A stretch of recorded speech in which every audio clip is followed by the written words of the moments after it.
अब मित्रों हमारे साथ में कॉलर जुड़ गए हैं। रीटा जी हमारे साथ जुड़ी हैं दिल्ली से।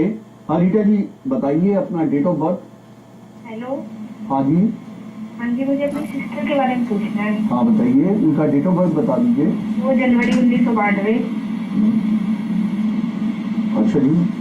सुबह 10:10 पर 10:10 AM। हाँ जी। सुबह 10:10। प्लीज बता दीजिए। रोहतक। ठीक है। अब क्या पूछना चाहते हैं आप उनके बारे में?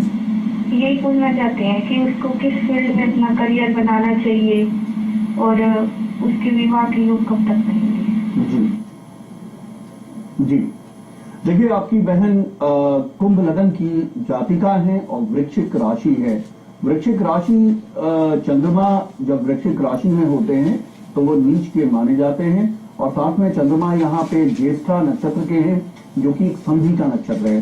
तो देखिए जब भी चंद्रमा चूंकि विवाह के एक प्राइमरी प्लैनेट माने जाते हैं, यानी जब भी कभी चंद्रमा नीच के हो जाते हैं तो विवाह में बहुत खलल डालते हैं।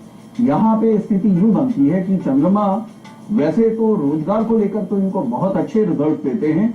चंद्रमा शुक्र और बुध जब भी कभी साथ बैठते हैं और वो नवम भाव से संबंधित हो जाते हैं, नवम भाव से संबंधित होने का मतलब है कि इनको मैनेजमेंट की या टेक्नोलॉजी के फील्ड की या फैशन टेक्नोलॉजी की फील्ड की या इस तरह के जॉब में जिसमें कि काफी अच्छे मिडिल लेवल ऑफ मैनेजमेंट जो कि एमएनसीज में होता है, ऐसी जगह पे भेजेगा क्योंकि इसके अंदर एक बहुत बड़ा राजयोग बन जाता है। यहाँ पे नवम और दसम का संबंध बन जाता है।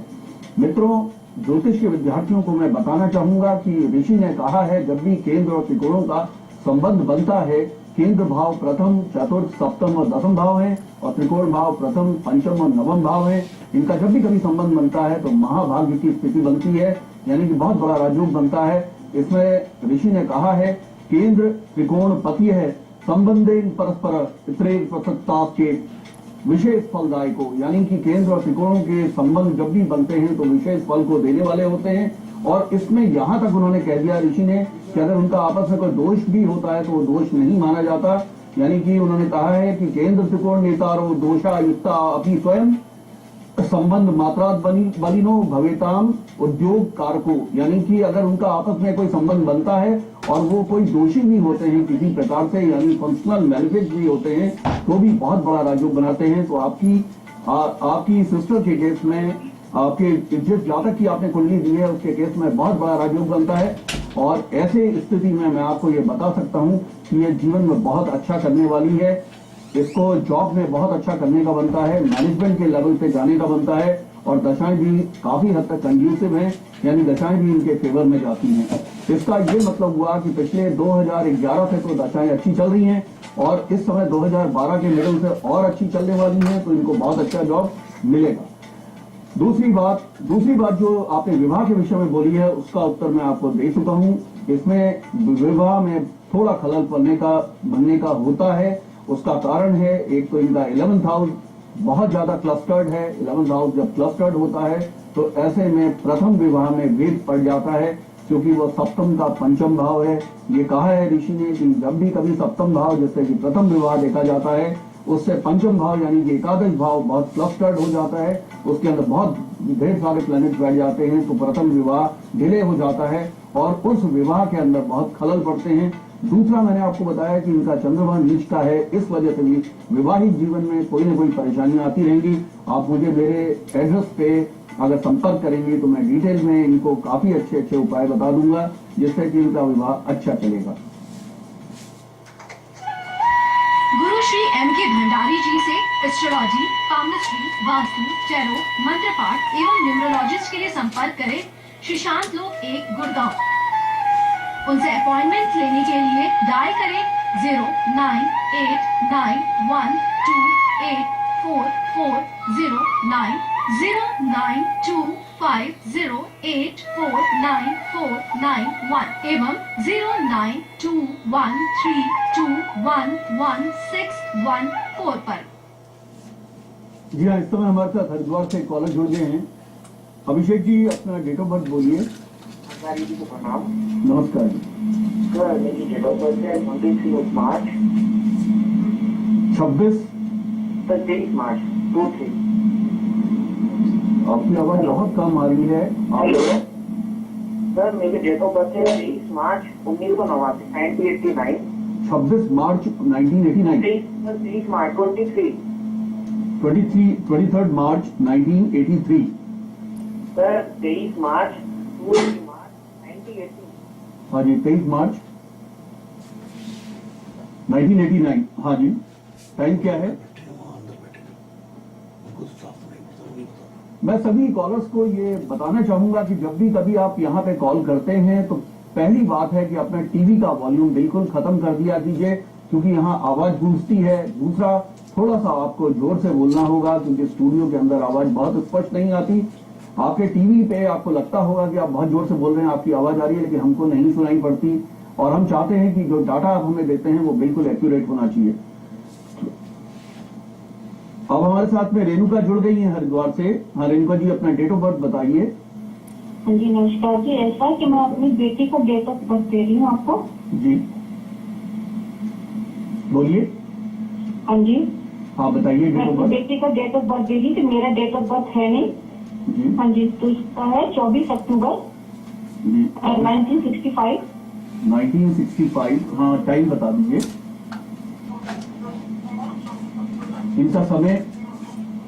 अपना टीवी का वॉल्यूम कम करके अपने टाइम ऑफ बर्थ बता दीजिए। मॉर्निंग में 5 AM और मेरठ, शाम मेरठ। अच्छा जी, मेरठ में है। हाँ, क्या पूछना चाहती हैं आप? 5 AM मेरठ में। जी मुझे मिल गया है।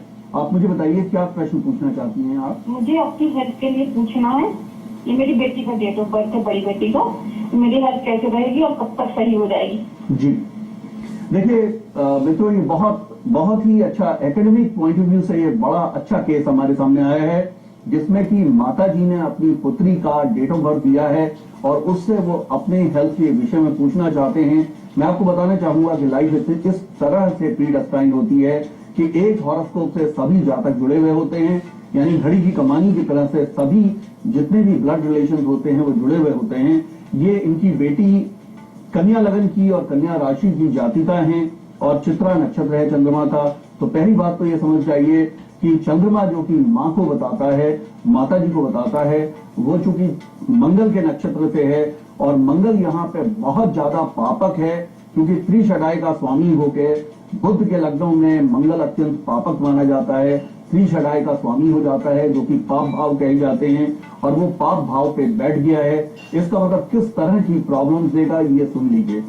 मंगल जो प्रॉब्लम देगा माता जी को, उसमें फाइब्रॉइड्स होंगे, यानी कि यूट्रस में फाइब्रॉइड्स की संभावना बढ़ती है, हिस्टेक्टमी तक की संभावना बढ़ जाती है।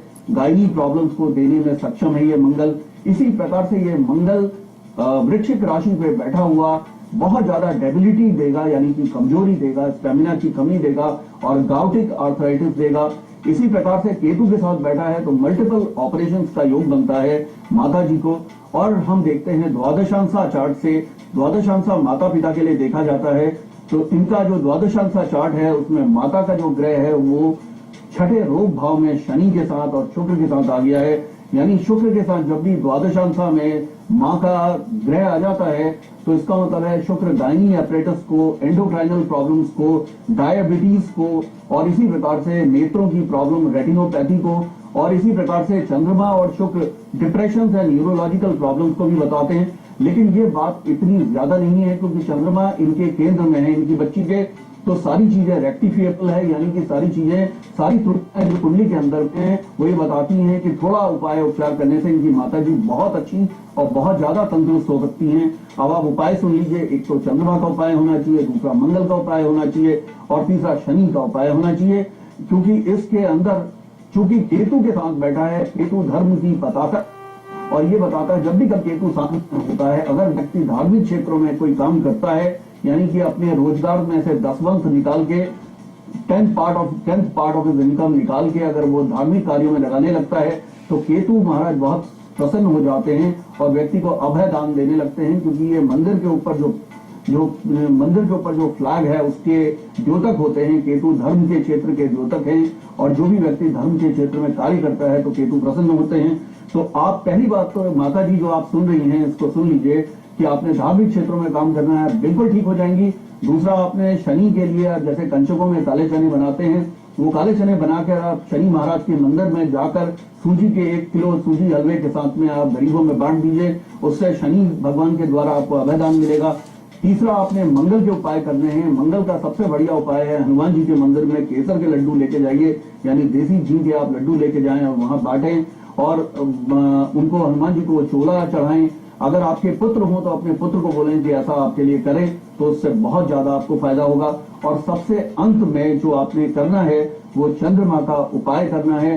चंद्रमा का सबसे अच्छा उपाय आपके लिए है कि आप रुद्राभिषेक कराएं नमक चमक के साथ। जब भी कभी आप रुद्राष्टक का पाठ करवाते हैं किसी शिवालय के अंदर, तो व्यक्ति की आयु बढ़ती है। और स्वयं आपने त्र्यंबकेश्वर महाराज का आपने मंत्र करना है, यानी कि महामृत्युंजय का मंत्र करना है।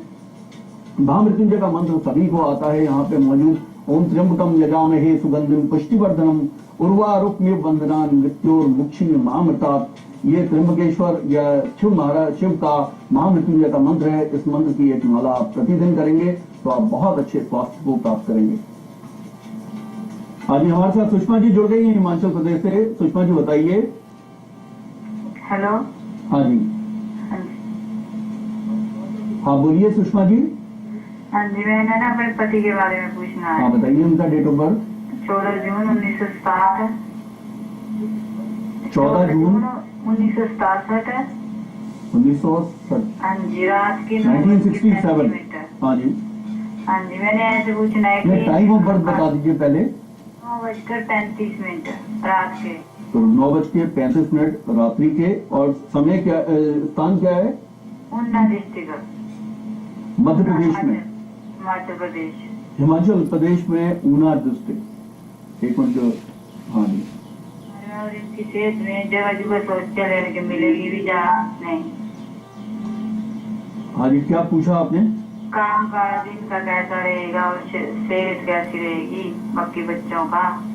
अच्छा जी, हाँ जी, ठीक है। ये काफी प्रश्नों के उत्तर चाहती हैं। सबसे पहले तो सेहत के बारे में, फिर काम के बारे में और बच्चों के बारे में। तो पहली बात तो ये सुन लीजिए, आपके पति इसमें मकर लगन के जातक हैं और सिंह राशि है, यानी कि आपके पति का चंद्रमा अष्टम भाव में है।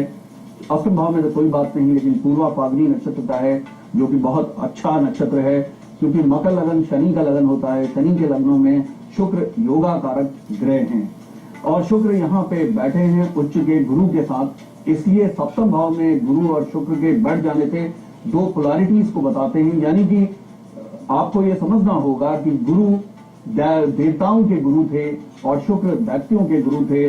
जब भी कभी इस तरह के दो शुभ ग्रह एक साथ बैठ जाते हैं तो एक दूसरे को विपरीत की स्थिति देते हैं। तो आपके पति को अगर फैमिली में कोई भी डायबिटीज की हिस्ट्री होती हो, उनको बहुत ध्यान रखने की आवश्यकता है। चंद्रमा जब भी कभी अष्टम भाव में आ जाता है तो व्यक्ति को ड्रिंक की तरफ को प्रेरणाएं देने लगता है, यानी कि उसे जो है उसको बहुत ज्यादा नशे की आदत देने लगता है। अगर वो नशे से दूर रहेंगे तभी वो बहुत अच्छा कर पाएंगे, क्योंकि दो गुरु उनके लगन को देख रहे हैं।